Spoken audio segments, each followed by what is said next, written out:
سوال ہے، انسان کی روح اعمال صالحہ کے بجا لانے سے ترقی کرتی ہے، بڑھاپے میں یا ویسے بھی اگر کوئی شخص اپنے حواس قائم نہ رکھ سکے اور اپنے اعمال کی اسے ہوش نہ ہو تو کیا اس کی روح کی ترقی بھی رک جاتی ہے ساتھ یا تنزل پذیر ہو جاتی ہے؟ موت جو ہے وہ اچانک تو نہیں آیا کرتی،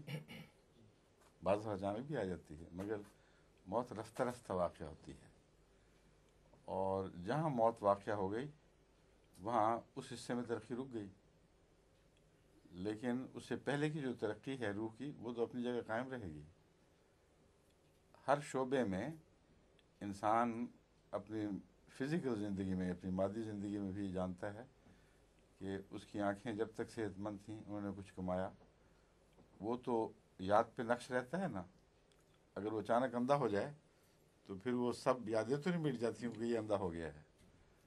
تو جو ترقی ہو چکی ہے وہ ذہن پر نقش ہو چکی ہے، اور وہ روح پر اصل میں اثر انداز ہو کر روح کو نقوش دیتی ہے، اور کسی وقت پاگل ہونا یا وقتی طور پر کسی روحانی طاقت کا سلب ہو جانا ہرگز پچھلے سب کو زائل کرنے کا موجب نہیں بن سکتا،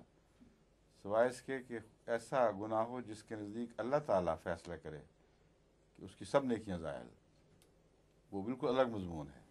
آپ جو مضمون اٹھا رہے ہیں یہ روزمرہ کا ایک انسانی تجربہ ہے، اس کے حوالے سے آپ یہ بات کر رہے ہیں، ٹھیک ہے نا؟